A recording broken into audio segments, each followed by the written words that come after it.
가끔은 삶이 너무 무겁게 느껴질 때가 있습니다. 아침에 눈을 뜨는 것조차 버겁고 마음이 깊은 어둠에 잠긴 듯할 때가 있지요. 주변 사람들은 아무렇지 않게 살아가는 것 같은데 나만 홀로 뒤처진 것 같고 세상에서 혼자 떨어져 있는 기분이 들 때, 그럴 때 우리는 마음의 고요함을 찾고 싶어집니다. 부처님께서는 우리에게 이렇게 말씀하셨습니다. 모든 존재는 괴로움을 안고 살아간다. 하지만 그 괴로움에는 끝이 있다. 이 영상은 지금 힘든 당신의 마음을 위해 준비한 불교적 여정입니다. 지친 삶 속에서 다시 마음을 회복하는 길, 그 길을 함께 걸어가 보겠습니다. 당신은 지금 어떤 마음으로 이 자리에 오셨나요? 아마 너무 지쳐서 말없이 위로받고 싶어서, 아니면 단지 혼자가 아니라는 느낌을 받고 싶어서 이 영상을 클릭했을지도 모릅니다. 그런 당신에게 부처님의 가르침이 작은 숨 쉴 공간이 되기를 바랍니다. 부처님께서 처음 깨달음을 얻으신 후 가장 먼저 하신 가르침은 사성제입니다. 그 첫 번째 진리는 이렇습니다. 이 세상에는 괴로움이 있다. 우리는 자주 묻습니다. 왜 나만 이렇게 힘든 걸까? 하지만 부처님께서는 말씀하십니다. 이 세상 누구도 괴로움 없이 살아가는 이는 없다. 괴로움은 삶의 일부이며 그것을 외면하지 않고 마주보는 것이 치유의 시작입니다. 괴로움을 알아차린다는 것은 단순히 아프다는 사실을 인정하는 것이 아닙니다. 왜 아픈가를 조용히 바라보는 것입니다. 누구나 삶에 기대를 갖고 살아갑니다. 그 기대가 꺾일 때 고통은 깊어집니다. 사랑받고 싶다는 마음이 외면당할 때, 인정받고 싶다는 마음이 무시당할 때, 조금만 더 쉬고 싶다는 바람이 허락되지 않을 때, 우리는 무너집니다.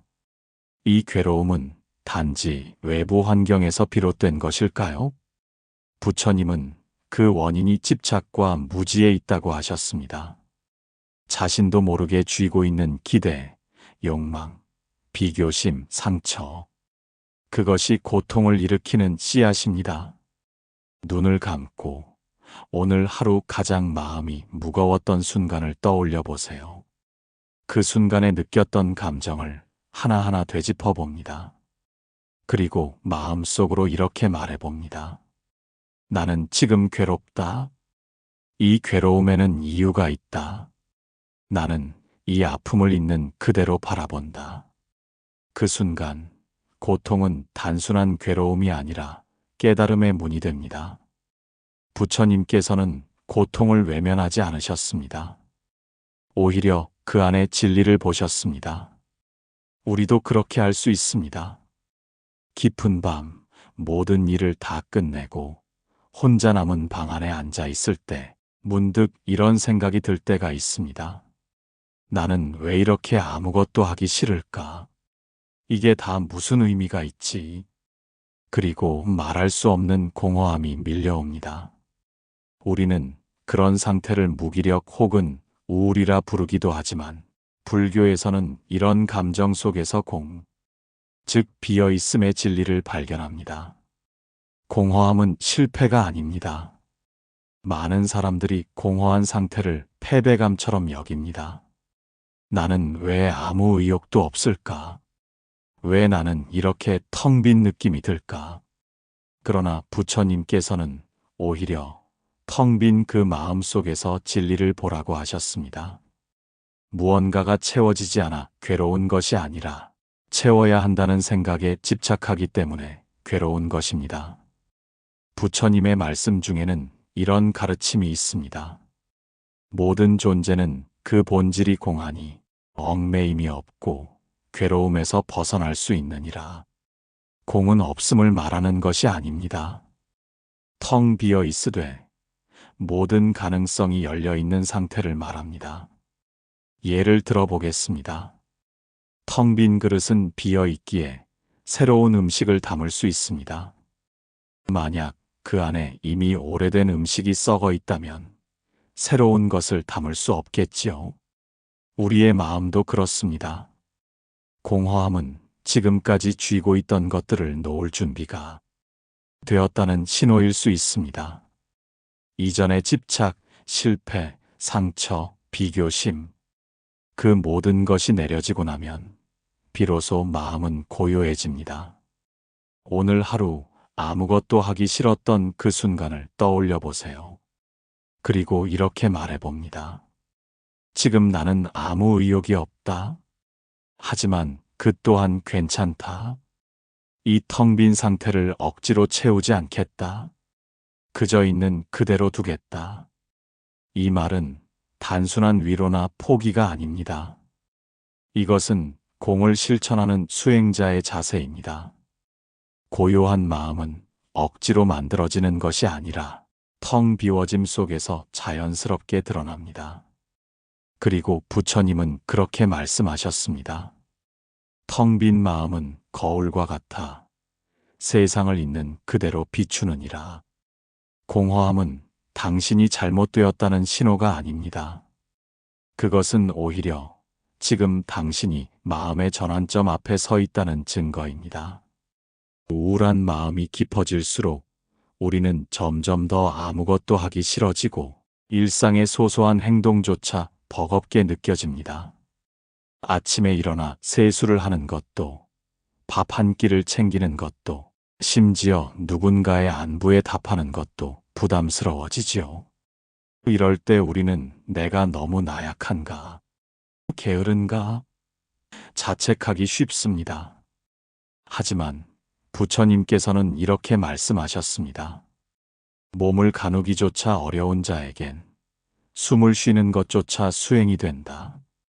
즉, 아무것도 하지 못하는 순간에도 우리는 수행을 할 수 있습니다. 단지 마음을 향해 조용히 숨을 쉬며 작은 불씨를 지켜내는 것만으로도 충분하다는 가르침입니다.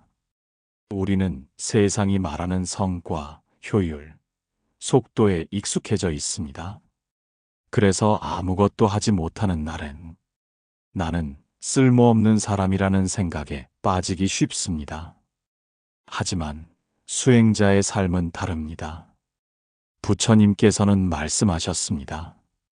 달팽이처럼 느리게 걷는 자에게도 발밑에 있는 흙은 길이 되어주느니라. 당신이 지금 하루에 단 5분이라도 마음을 바라보는 시간을 가진다면 그것이 바로 진짜 수행입니다. 오늘 아침에 간신히 일어나 세수했다면 그건 당신이 자신을 놓지 않겠다는 의지의 표현입니다. 그 작고 사소한 실천이 바로 불씨입니다. 깊은 어둠 속에서도 작은 등불 하나가 모든 공간을 밝히듯 우리 마음 속에도 작은 불씨가 늘 존재합니다. 우울함은 그 등불을 덮는 안개일 뿐 불씨 자체를 꺼뜨릴 수는 없습니다. 부처님께서는 말씀하셨습니다. 눈앞이 캄캄할지라도 그대 마음속 등불은 결코 꺼지지 않느니라. 당신은 결코 혼자가 아니며 당신 안에는 여전히 살아있는 희망의 불씨가 있습니다. 우울한 마음이 우리를 사로잡을 때 가장 먼저 일어나는 반응은 감정의 억눌림입니다. 왜 이렇게 약하지? 이런 감정을 가지면 안 돼. 우리는 자꾸만 자기 감정을 부정하고 억누르며 마음속 깊은 곳에 감추려 하죠. 그러나 부처님께서는 이렇게 말씀하셨습니다. 감정을 억제하려 들지 말고 마치 아픈 아이를 품듯이 그대를 안아주라. 우리는 마음속 아픈 감정을 쳐다보고 안아주고 이해해 주어야 합니다. 그것이 바로 자비의 시작입니다. 슬픔은 억누른다고 사라지지 않습니다.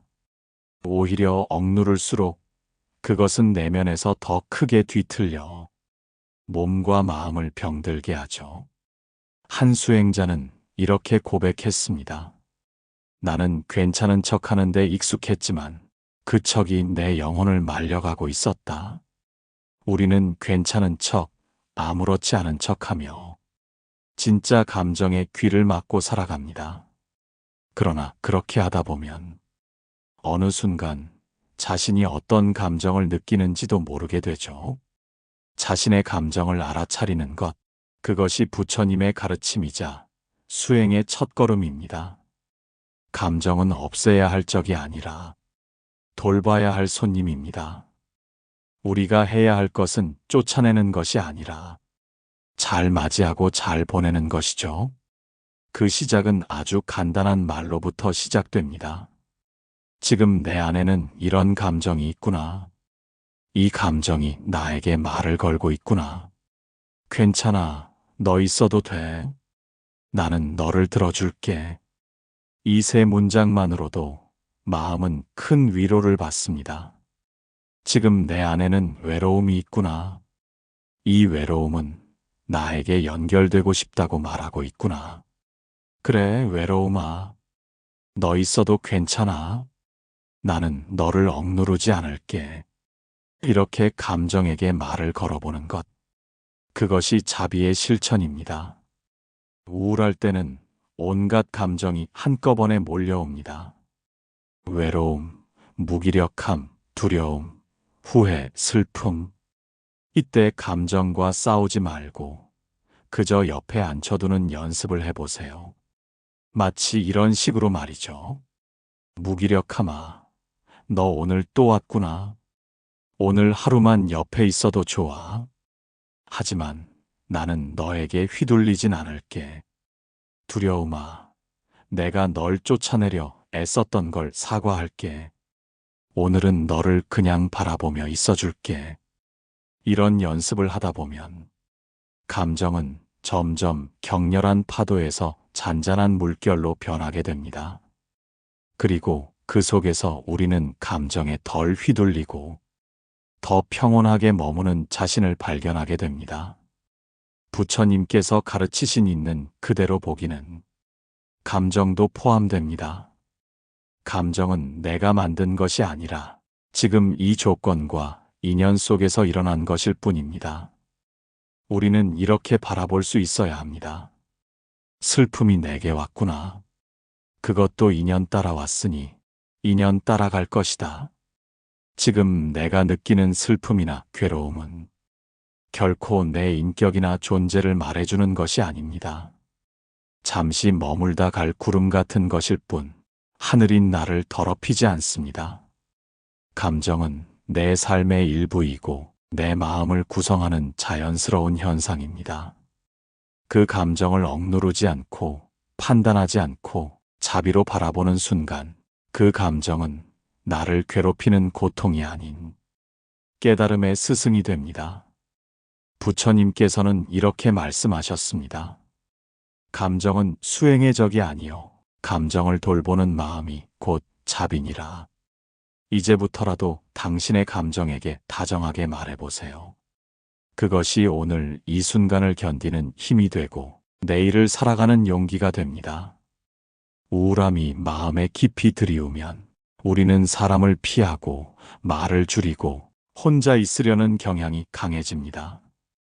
예전에는 함께 웃고 대화하던 사람들도 이제는 괜히 불편하고 어색하게 느껴지고 괜히 민폐일까봐 상처받기 싫어서 이런 이유들로 스스로를 점점 고립시킵니다. 하지만 부처님께서는 이렇게 말씀하셨습니다. 홀로 있음이 편하다 하여 고립을 택하지 말라.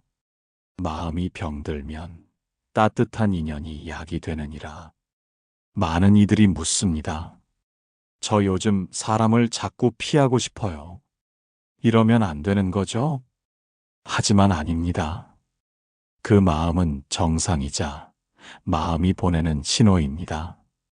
우울할 때 사람을 피하고 싶은 것은 사실 회피가 아니라 회복을 위한 방어일 수 있습니다. 그만큼 내 마음이 지금은 지쳤다는 뜻이고 상처받지 않기 위해 자신을 보호하려는 시도인 것이죠. 마음을 억지로 끌고 나와 억지로 사람을 만나기보다 그 마음을 먼저 따뜻하게 인정해주는 것이 우선입니다. 가끔은 사람들 속에 있어도 마음은 더욱 외롭고 허전할 때가 있습니다. 그 이유는 사람이 없어서가 아니라 진짜 나를 있는 그대로 보여줄 수 없는 관계 속에 있기 때문입니다. 겉으로는 웃고 있지만 속으로는 울고 있었습니다. 혼자 있을 때보다 같이 있을 때 더 외로운 느낌. 내가 힘들다는 말을 꺼내기도 미안해서 아무 말도 못했어요. 이런 감정들은 우리 모두가 한 번쯤은 느껴본 것이지요. 그 속에는 이해받고 싶다, 거절당하기 싫다는 깊은 마음이 숨어 있습니다. 하지만 부처님께서는 말씀하셨습니다. 그대를 완전히 이해하는 이는 드물지언이 먼저 자신을 이해함이 선이니라. 마음이 우울할수록 우리는 가면을 더 자주 쓰게 됩니다. 힘들어도 웃는 척, 슬퍼도 괜찮은 척, 아파도 멀쩡한 척. 하지만 그렇게 할수록 정작 내 마음은 더 고립되고 메말라 갑니다. 우리는 이런 관계가 필요합니다. 내 말이 엉켜도 괜찮은 사람, 내가 울어도 어색해하지 않을 사람, 내가 침묵해도 함께 있어줄 사람, 그리고 그 첫 번째 사람은 자기 자신이 되어야 합니다. 나 자신에게 먼저 그런 사람이 되어줄 수 있을까? 내가 내 감정을 허락해 줄 수 있을까? 그렇게 자기를 품어줄 수 있을 때 바깥의 인연도 천천히 따뜻해지기 시작합니다. 우울할 때 관계는 부담으로 다가옵니다. 그래서 중요한 것은 거창한 만남이 아니라 작은 연결입니다. 불교에서는 고요함 속에서 자신을 돌아보는 수행을 강조합니다. 하지만 수행의 고요와 마음의 고립은 다릅니다. 고요함은 스스로를 돌보는 시간이고 고립은 상처 속에 숨어 있는 시간입니다. 만약 내가 지금 혼자 있는 시간이 편안하지 않고 더 외롭고 불안하게 느껴진다면 그건 마음이 돌봄을 필요로 한다는 신호입니다. 그럴 때는 용기 내어 누군가에게 말하세요. 요즘 좀 힘들어. 그냥 누군가랑 이야기하고 싶었어. 그 한마디가 내 마음을 다시 세상과 있는 연결의 첫 걸음이 될 수 있습니다. 마지막으로 부처님 말씀을 다시 떠올려 봅니다. 홀로 있음이 고요하다 하여 마음의 고립을 지혜라 여기지 말라. 인연은 수행의 토양이며 그대의 괴로움은 인연 속에서 씻기느니라. 당신은 혼자가 아닙니다. 비록 지금은 멀리 있는 것 같아도 이 세상에는 당신의 고통을 알아주는 이들이 있고 당신과 같은 외로움을 품고 사는 이들이 있습니다. 그리고 그 모두가 부처님 앞에서는 하나의 인연으로 서로를 위로할 수 있는 연결된 존재입니다. 어느 날은 눈을 떠도 일어나기 싫고 움직이고 싶지 않습니다. 해야 할 일이 산더미인데도 마음과 몸은 바닥에 주저앉아 있습니다. 책상 앞에 앉아도 집중이 안 되고 사람의 말조차 귀에 들어오지 않습니다. 나는 왜 이렇게 게으를까? 왜 이렇게 아무 의욕도 없을까? 스스로를 비난하는 마음이 먼저 올라옵니다. 하지만 부처님께서는 게으름이나 무기력마저도 있는 그대로 알아차릴 줄 아는 자가 지혜로운 자라고 말씀하셨습니다. 게으름은 죄가 아니라 지친 몸과 마음이 보내는 신호일 수도 있기 때문입니다. 부처님은 삶의 고통을 마주할 때 그것을 없애야 할 적으로만 여기지 않으셨습니다. 오히려 고통 속에서도 배움이 있다는 점을 강조하셨지요. 무기력함도 마찬가지입니다. 지금 몸이 무겁고 아무것도 하기 싫은 이 순간은 몸과 마음이 쉬어달라고 외치는 작은 목소리일 수 있습니다. 어쩌면 그동안 우리는 너무 오래 참아왔을지도 모릅니다. 남들 앞에서 강한 척하고 늘 괜찮은 사람처럼 행동하고 심지어 스스로에게조차 감정을 숨기며 살아왔을지도 모릅니다. 그러다 보면 에너지는 고갈되고 삶은 무채색처럼 느껴집니다. 그제야 우리 몸은 비로소 멈추게 합니다. 더는 이렇게 살 수 없어. 조금은 나 자신을 돌봐야 해. 무기력함은 그렇게 우리에게 자비의 시작점을 알려주는 신호입니다. 불교에서는 게으름을 탐진치의 장애 요소 중 하나로 보기도 합니다. 하지만 여기서 말하는 게으름은 단순히 아무것도 안 하는 상태가 아니라 진실을 외면하고 마땅히 해야 할 것에서 도망치는 마음의 태도를 말합니다. 지금 내가 느끼는 무기력함이 단순한 나태가 아니라면, 즉 마음이 너무 지쳐 움직일 힘조차 없는 상태라면 그건 잘못도 죄도 아닙니다. 이럴 때는 해야 한다는 마음보다 지금의 나도 괜찮다는 자비심이 먼저입니다. 스스로를 다그치기보다 지금 이 마음도 자연스러운 흐름이구나. 이 또한 지나가리라. 그렇게 받아들이는 것이 부처님의 가르침입니다. 몸이 무겁고 의욕이 없을 땐 작은 일 하나만 해보는 것도 좋습니다.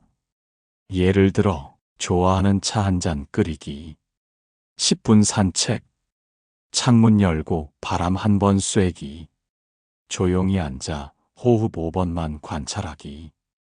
이 작은 실천이 우리의 마음을 다시 조금씩 움직이게 합니다. 불교에서는 이를 정진이라고 부릅니다.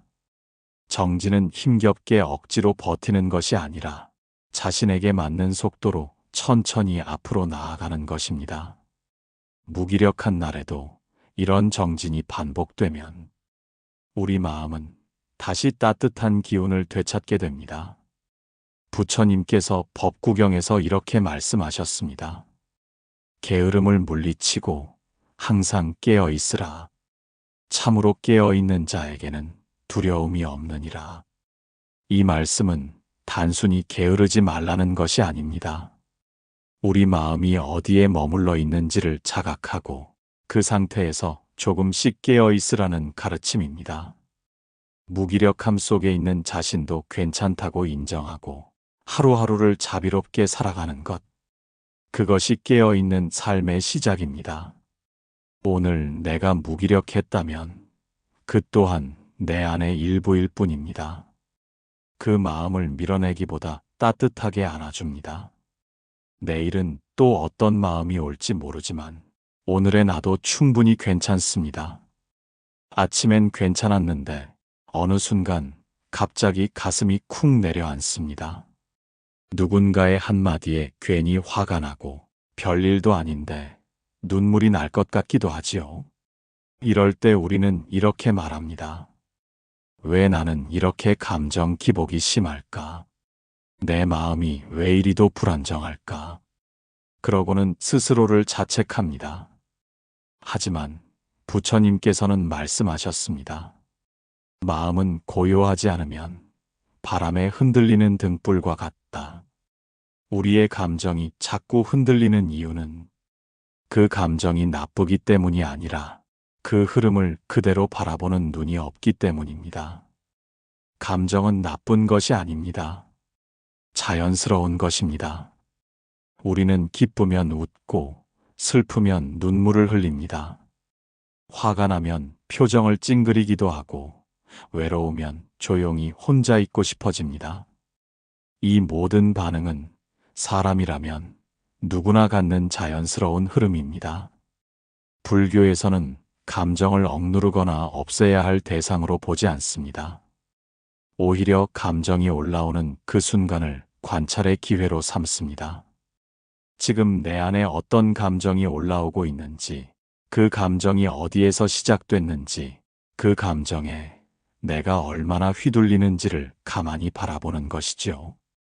부처님께서는 이렇게 비유하십니다. 마음은 마치 거센 파도가 이는 바다와 같다. 그 파도는 곧 감정입니다. 기쁨, 분노, 불안, 슬픔. 이 모든 것이 우리 마음에 일어나는 파도입니다. 하지만 그 바다 아래에는 늘 고요하고 잔잔한 본래의 자성이 있습니다. 감정이 우리를 삼켜버리는 것처럼 느껴질 때 우리는 사실 그 파도의 일부가 아니라 그 바다를 지켜보는 존재임을 기억해야 합니다. 파도가 친다고 바다가 사라지지 않듯 감정이 요동친다고 나라는 존재가 사라지는 것은 아닙니다. 오히려 그 감정 위에서 흔들리고 있는 나를 바라보는 자각이 우리를 더욱 고요하게 만들어줍니다. 부처님께서 수타니파타에서 이렇게 말씀하셨습니다. 모든 것은 지나가리라. 마음에 일어나는 것도, 마음을 괴롭히는 것도, 우리는 자주 감정에 휩쓸리며 그 순간이 영원할 것처럼 느낍니다. 하지만 부처님께서는 모든 감정은 일어났다 사라지는 것이라고 하셨습니다. 기쁨도, 분노도, 불안도, 슬픔도 그저 잠시 머물다 가는 손님일 뿐입니다. 우리가 해야 할 일은 그 손님을 억지로 쫓아내는 것이 아니라 잠시 머물게 하고 지나가게 하는 일입니다. 오늘 내 감정이 요동쳤더라도 괜찮습니다. 그것은 내가 약해서가 아니라 살아있기 때문입니다. 감정은 내 안을 지나가는 구름일 뿐입니다. 나는 그 구름을 바라보는 하늘입니다. 밤이 깊어가면 마음은 더 잠들기 힘들어집니다. 하루의 스트레스가 모여서 고요한 밤에도 우리의 머릿속은 시끄럽고 생각은 멈추지 않죠. 이럴 때 우리는 종종 생각에 빠져들고 불안이나 걱정에 휘둘립니다. 내일은 어떻게 될까? 내가 지금 잘하고 있는 걸까? 이 일은 정말 괜찮을까? 그리고 점점 더 긴장되고 불안해집니다. 하지만 부처님께서는 이런 상황에 대해 어떻게 말씀하셨을까요? 불안의 원인은 집착이다. 우리의 불안은 언제나 미래에 대한 집착에서 비롯됩니다. 우리는 마음속에서 계속해서 내일은 괜찮을까? 라고 묻습니다. 이때 우리는 미래에 대한 두려움에 사로잡히게 되는 것입니다. 하지만 부처님은 지금 이 순간만이 진정한 삶이다. 라고 가르쳐 주셨습니다. 하루 동안의 생각들이 머릿속에 맴도는 이유는 우리가 그 생각들에 계속해서 집착하기 때문입니다. 부처님께서는 생각은 흐르는 물처럼 지나가게 하라고 하셨습니다. 우리가 그 생각에 붙잡히면 그것은 마치 물이 흐르지 못하고 고여 있는 것처럼 됩니다. 부처님께서는 마음이 빈 그릇처럼 고요하고 깨끗할 때 우리는 그 안에 평화를 담을 수 있다. 라고 말씀하셨습니다. 우리가 평화를 찾지 못하는 이유는 우리 마음이 너무 많은 생각으로 가득 차 있기 때문입니다. 그 생각들, 그 걱정들이 우리 마음을 채우고 있기에 우리는 진정한 평안을 느낄 수 없습니다. 불교의 마음 비우기는 우리의 마음을 한번 비우고 진정한 평안이 들어갈 공간을 만드는 일입니다. 그 비움이 있을 때 우리는 마음속에 평화가 찾아오는 법입니다. 법구경에 이런 말씀이 있습니다. 마음의 고요함은 아무리 어두운 밤에도 빛을 비춘다. 우리는 불안할 때 어둠 속에 갇혀 있는 것처럼 느낍니다. 그러나 부처님께서는 마음의 고요함이 어떤 상황 속에서도 빛을 비출 수 있음을 가르쳐 주셨습니다.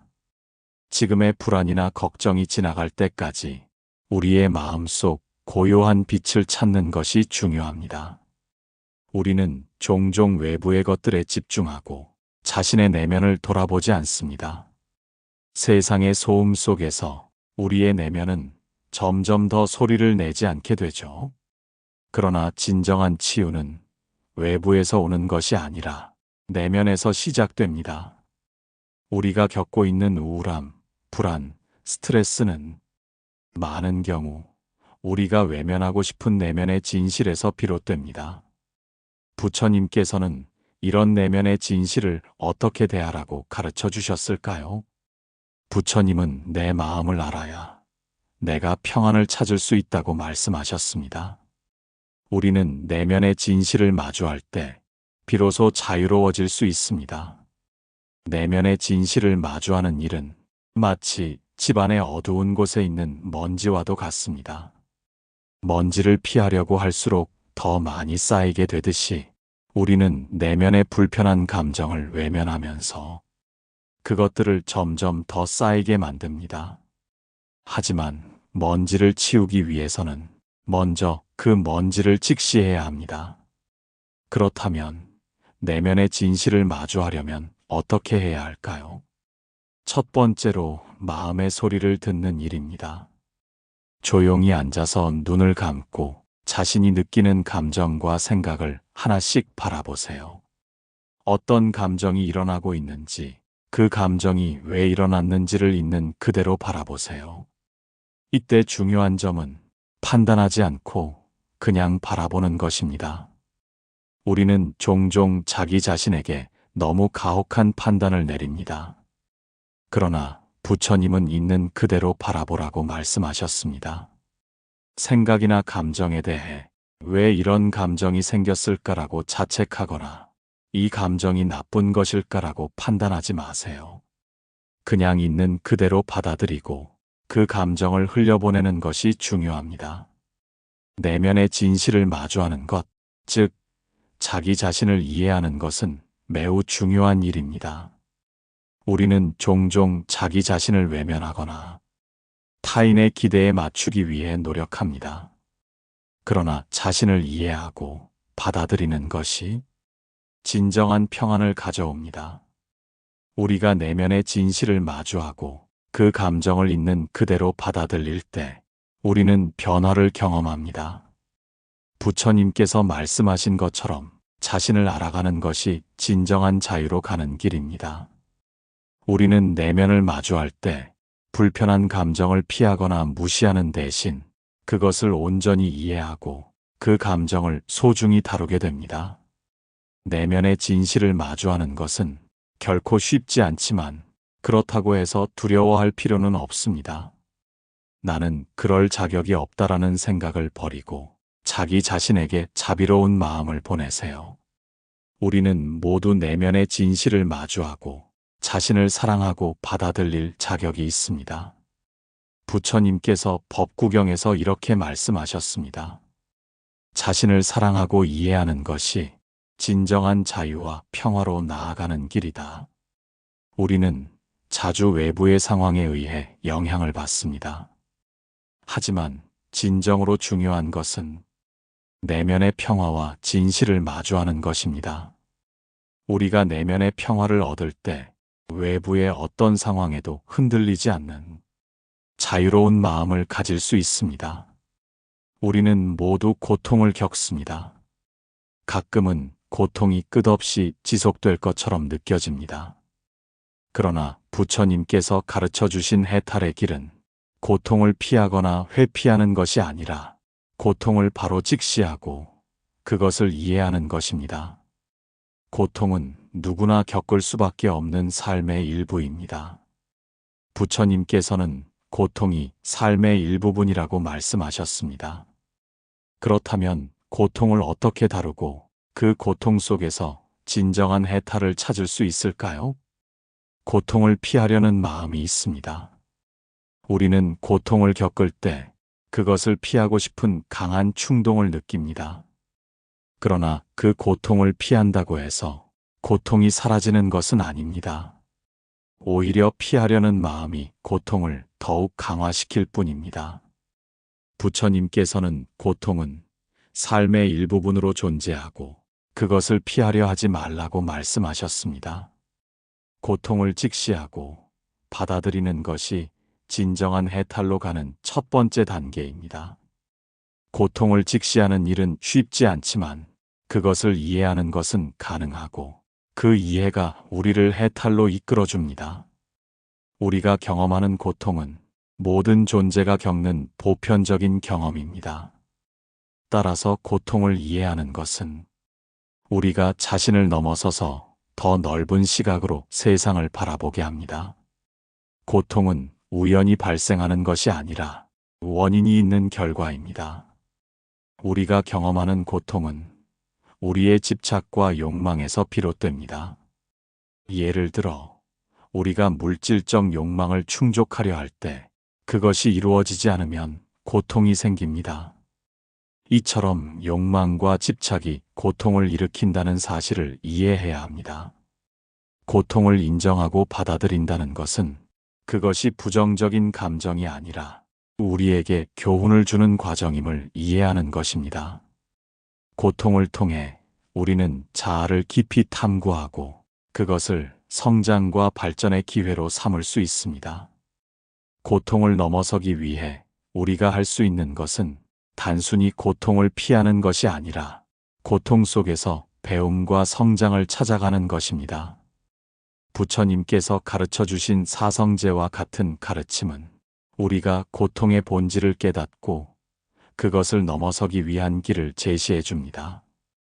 우리는 우리의 욕망과 집착을 통제하는 것이 중요합니다. 자기 자신을 다스리고 욕망을 다스리는 훈련을 통해 우리는 고통을 더 이상 집착으로 인한 괴로움으로 변형시키지 않게 됩니다.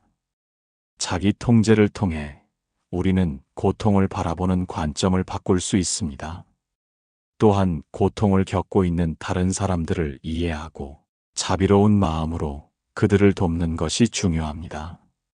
고통을 이해하는 마음이 깊어질수록 우리는 고통을 넘어서서 사랑과 자비로 가득 찬 마음을 가질 수 있습니다. 고통을 이해하고 그것을 통과할 때 우리는 진정한 자유를 경험하게 됩니다. 부처님의 가르침은 고통을 우리가 넘어서야 할 장애물이 아니라 배움의 기회로 보는 시각을 제공합니다. 고통이 없다면 우리는 성장할 수 없다. 고통은 우리의 인생 여정에서 중요한 부분입니다. 우리는 그것을 이해하고 그 고통을 사랑으로 변화시키는 과정을 겪습니다. 진정한 해탈은 고통을 넘어서서 그 너머에서 찾아오는 평화입니다. 부처님께서 가르쳐 주신 고통을 직시하고 이해하고 그 속에서 진정한 평화를 찾는 법을 우리가 실천할 때 우리는 비로소 자유롭고 평화로운 삶을 살 수 있습니다. 법구경에 이런 말씀이 있습니다. 고통은 삶의 일부이지만 그것을 이해하고 받아들일 때 우리는 진정한 해탈에 이를 수 있다. 우리는 고통을 직시하고 이해할 때 비로소 고통을 넘어설 수 있습니다. 우리는 모두 고통을 겪고 있습니다. 하지만 고통이 끝없는 것처럼 느껴질 때 그 속에서 깨달음의 빛을 찾을 수 있다는 것을 기억하세요. 부처님의 가르침은 고통을 피하려는 것이 아니라 고통을 직시하고 받아들이는 것이 진정한 해탈의 시작임을 가르쳐 줍니다. 우리의 삶에서 고통은 피할 수 없는 부분이지만 그 고통을 어떻게 다루느냐가 중요합니다. 고통을 이해하고 그 속에서 성장과 배움을 찾을 때 우리는 평화와 자유를 경험하게 됩니다. 부처님의 가르침을 마음에 새기며 고통을 넘어서기 위한 길을 함께 걸어갑시다. 그리고 매 순간 내면의 평화와 자비를 실천하며 자유롭고 온전한 삶을 살아가길 기원합니다. 고통을 직시하고 그것을 넘어설 때 우리는 진정한 자유를 찾을 수 있습니다. 부처님의 가르침을 따라 여러분 모두 평화와 자유로 가득한 삶을 살아가시길 바랍니다. 감사합니다. 나무아미타불.